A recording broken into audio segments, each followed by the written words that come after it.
Et c'est un plaisir renouvelé de vous savoir toujours aussi nombreux, fidèles au programme de CRTV News. Aujourd'hui, nous parlons de drépanocytose. Vous savez, le 19 juin prochain aura lieu donc la journée mondiale consacrée à la lutte contre la drépanocytose. Et dans ce cas de figure, l'association African Genetic Health, en partenariat avec Zitanadej Foundation, va donc organiser une série d'activités en prélude à cet événement et j'accueille donc dans ce studio Gabriel Boris Mbargabouli. Bonjour. Bonjour Rose. Je rappelle que vous êtes chargé des programmes à African Genetic Health. Merci d'être des nôtres ce matin. Merci de nous recevoir sur votre plateau. Merci. Et à vos côtés, Dr Avristev Mbozo Essamba. Bonjour. Bonjour. Je rappelle, vous êtes médecin au centre hospitalier African Genetic Health et Zitanadej Foundation. Merci d'être des nôtres ce matin. Merci. Alors, de prime abord, une histoire assez poignante se cache derrière Zitanadej Foundation et on entrera dans le vif du sujet. C'est l'histoire d'un homme vivant avec d'une femme vivant avec la drépanocytose et qui finalement n'a pas pu vivre aussi longtemps par manque de moyens. Bonjour une fois de plus. Comme je l'ai dit, je suis le docteur Avristev Mbozo Essamba, médecin au centre hospitalier African Genetic Health et en même temps médecin à la fondation Zita Foundation. Zita Foundation, déjà pour la petite histoire, est venue d'une, comment je dirais, l'une des présidentes fondatrices qui a eu dans le passé, avait une sœur qui était souffrante de la drépanocytose. Et celle-ci, n'ayant pas des connaissances et étant à court de moyens, ici, a vu sa sœur partir parce qu'elle ne pouvait non seulement pas payer ses finances sur le plan sanitaire, et ne connaissait même pas ce que c'est la drépanocytose. Pourquoi même est-ce que cela se manifeste? Ouais, et il faut le dire, de toute façon, beaucoup aujourd'hui, jusqu'ici encore, mystifient la drépanocytose. Parfois, ils sont nombreux qui vivent avec cette maladie et sont délaissés pour compte, parfois un peu rejetés. Mais est-ce que vous avez la sensation que aujourd'hui, on parlera d'ailleurs de la maladie en elle-même, est-ce que vous avez la sensation qu'aujourd'hui, la prise en charge est des plus effectives et que la conscientisation autour de la drépanocytose porte ses fruits? Oui, il est important de savoir qu'ici, la prise en charge, elle est vraiment effective. Mais le gros problème que nous avons dans notre société africaine, précisément dans l'Afrique noire, je reviendrai ici au Cameroun, c'est le fait que nombreuses personnes sont encore dans l'optique de ne pas être informées de leur statut d'électrophorèse.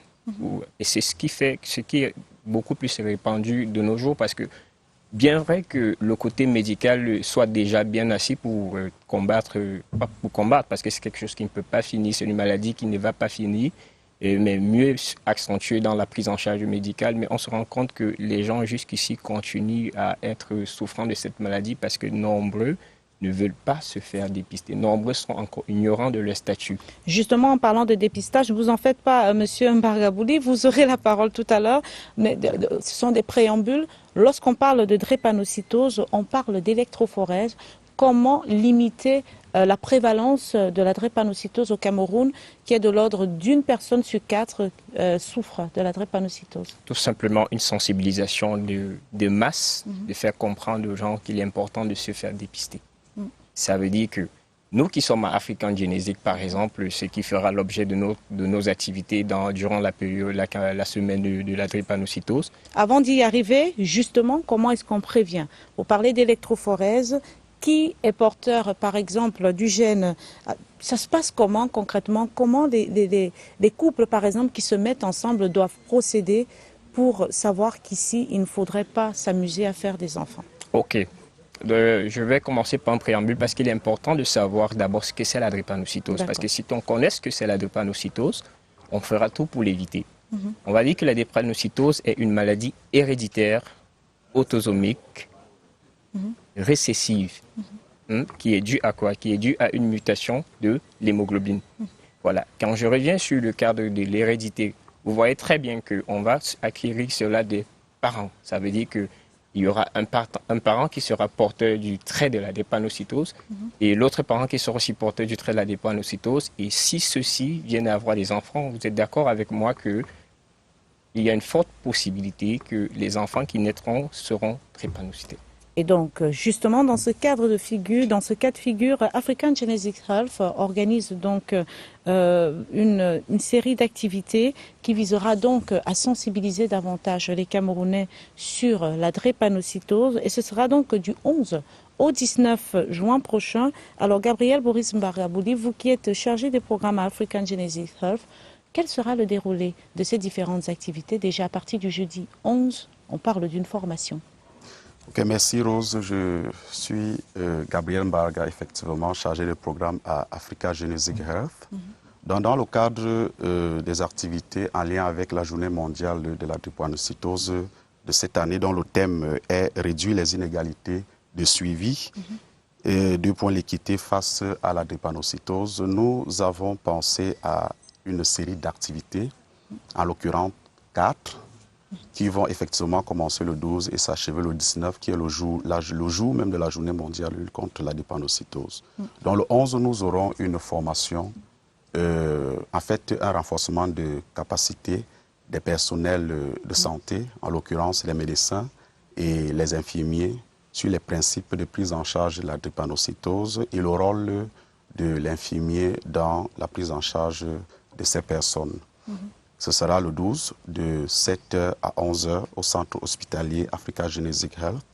Le lendemain, le 12, qui est vendredi, nous aurons une marche sportive dont l'objectif sera de sensibiliser, d'informer, mais aussi de mobiliser la population pour venir prendre part à la campagne de dépistage gratuite qui va commencer les 15 et s'achever le 19 juin.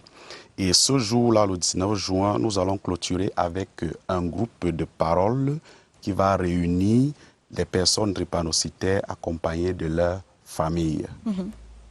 Et ensuite, ce groupe de parole donc, qui se tiendra donc le 19 juin, jour de la journée mondiale de lutte contre la drépanocytose, comment est-ce qu'on fait pour vous contacter? Où se trouve par exemple le centre hospitalier African Genetic Health?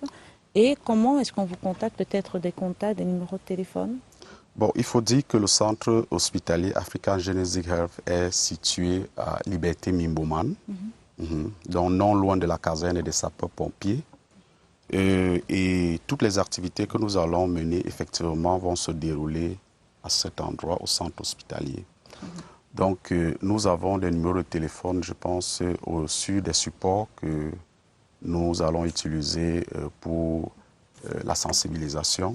Oui, le numéro principal est celui de l'association et qui... Vous pouvez le donner en direct si ça ne vous dérange pas. Bon, je ne l'ai pas, en mémoire. Je ne l'ai pas en tête. Mais toujours est-il que des Camerounais peuvent se rendre donc au centre hospitalier African Genetic Health. Oui. C'est au quartier Mimboman, plus précisément au lieu dit Liberté Mimboman, et avoir plus de renseignements, effectivement, et tout. Alors, je vous dirais à vous, Monsieur Gabriel Boris Mbargabouli, d'avoir répondu. Merci d'avoir répondu favorablement à notre invitation. Peut-être un dernier mot avant de se séparer. Bon, nous attendons vraiment les populations massivement à prendre part à cette campagne de dépistage, comme je le disais, qui est gratuite. Oui, parce que le plus tôt on connaît son statut, mieux ce sera et plusieurs vies seront sauvées. Donc voilà le message de fin que je peux adresser aux populations. Docteur Avui Steve Mbozo Samba, un message? Une sensibilisation accrue de la population pour permettre, dans le but d'éviter à ce que la maladie continue à se propager. Merci encore à vous, messieurs. Gabriel Boris Mbargabouli, chargé des programmes African Genetic Health. Merci d'avoir répondu à l'invitation de Cameroun Daylight. Ce matin, Dr Avristev Mbozo Samba, médecin donc au centre hospitalier African Genetics Health et de Zita Nadej Foundation. Merci à vous, chers messieurs, pour le travail que vous abattez dans la promotion et la lutte contre la drépanocytose dans notre pays. Et surtout, bon vent dans vos activités. Merci. C'est nous qui vous remercions. Merci. Merci. Madame, Monsieur, on continue dans le cadre de notre